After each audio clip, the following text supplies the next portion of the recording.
Another vlog. KL Elkins is here sa may French Avenue West subway station. May nakabalandra na ewan ko kung ano ito. First time. So wala kaming train. So maghintay kami. And I don't know what is this. May problema ulit. Ayan, paalis na siya. Hopefully, walang aberya ngayong araw na to. Kasi ang gulo-gulo na, ang dami-dami ng tao dito.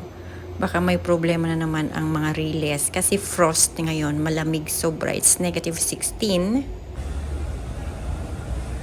Ayan, kaalis lang yung nag-repair ng daanan. So, ito naman,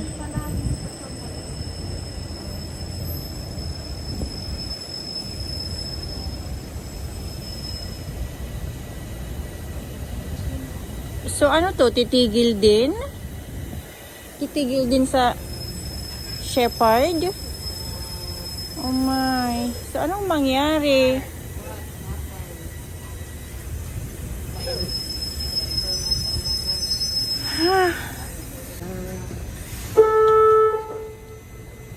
Ano yan? Madi-delay?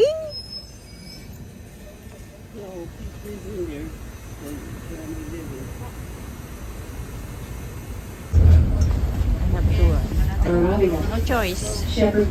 Ayan, bababa kami dahil wala ng train. Terminal station na daw.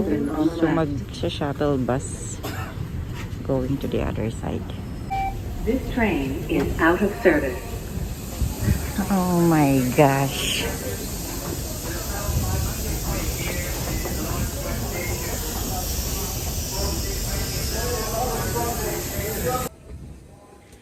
So out of service yung train hanggang hapon na to for sure. So naglalakad na lang ako. Tingnan ko kung ano yung pinaka-the best. Shuttle bus or I'll go to the other line. Ang daming tao. Rush hour. Umagang umaga. At heto. So malilate ako ngayon. Pero okay lang yan. Basta mahabol ko ang 8:30 sa bahay ng aking employer, okay na ako.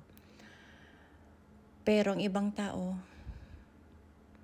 well, this is it. Ganito ang TTC, Toronto Transit Commission. Hindi parating perfect. Walang perpekto sa mundo. Kaya, ito ang buhay namin dito. Kahit malamig, makisiksikan sa mga tao. Ayan, ang daming umaakyat. Maghanap na lang kung ano yung pwedeng sasakyan. May shuttle bus naman. Ang ayaw ko lang sa shuttle bus, ang daming tao, siksikan. Ayan, nandito na naman ako sa isang linya. We call it Shepherd and Young. Marami na namang tao dahil nasa walang shuttle bus, ay walang train sa kabila. So, nandito na naman ako sa Davisville na hindi ko ginagawa araw-araw. Ito ngayon ginawa ko because of the train delay and no trains because of the frost. It's -16 right now. So, ayan. Lalabas na ako sa kalye na malamig. Okay. Ayun po, ang ganap na yung araw na ito. So, ganito po kalamig ngayon. Kailangan ng mag-mask. Kailangan ng mag-gloves. Hindi na kaya ng power ko. So mag-walk pa ako ng another 10 minutes. At ang hirap-hirap maglakad dahil a little bit madulas. Pero okay lang yan. Ganito talaga ang buhay dito sa Canada. Tiyagaan. At pagkatapos nito, ihatid ko ang mga bata sa school and then I'll go sa bahay ni Madam Del for lunch.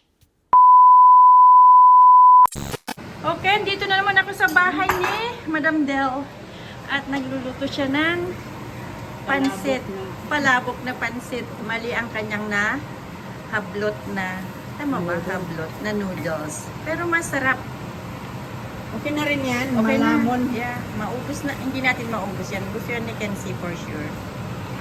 Bigyan ko na. Aside from that, ano naman ito? Pael au broth. turkey broth. Ay, ay, ay. Gusto ko itong pan. Ay, ito. Gusto kong bumili ng malaking ganito. Maliit yung akin. So, yan. Magluluto siya ng paella. Bakit kaya paella, no? Hindi paella. Pangala. Ayan. Ayan. With kasamang gulay, syempre. Ang laming mali. Ang ganda na, oh. Ay. Okay, pansit palabok. Tinidor. Dalawa. Huwag na. Iwanan natin yan. Tapos may, ayan, drinks kami. Ay, napagod talaga ako. Daw yung sugat para hindi papasok yung mga ano. Ang madulas na pansit. Pero masarap. Kain kami ulit. Okay, another recipe, pansit bihon. With bacon. This one is for the kids only. Iuwi ko mamaya yung iba para sa mga bata. Mahal itong Cuisinart na to. Kasi ang kapal. Alis ako mamaya 120 para isang oras naman Kasi 10 hours tayo nagtatrabaho. Minus 1 hour. Pero hindi naman natin nagagamit ang 1 hour, no? Hindi kasi Continuous working. Yung kakain ka, nakatayo ka pa minsan. ano ko nga ba, non-stop. Wala yan. Sa bata. Hindi daw kasi kakain si Ella ng gulay. Bakit? Ay, siyempre, mga bata. Di itchapwera. Eh, si Ella na, tingnan mo naman katawan. Ayan. Ayan, in 5 minutes, luto na. Oh, yan, luto na.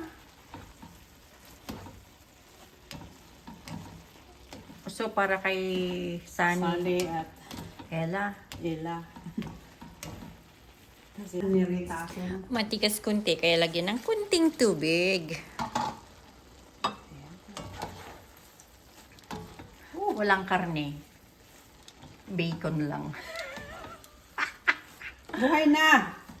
Pero masarap, in fairness. Kulay pa lang. Kakain ba si Julian ito? Hindi. Andiyan na. Gusto na yan. Ayan ang plano ko this week, magpansit. Pero sabi nila, no. No daw? O ayan, nag-uwi ako para sa mga bata. Ito ang pansit bihon para sa kay James at Julia. Ito naman para sa amo ko. For sure, magugustuhan yan. So, I'll put in the fridge for a while para sa dinner nila mamayang gabi kasama ang sausage. Hopefully, magustuhan ang luto ni Madam Del. Again, thank you so much for watching and see you again next time.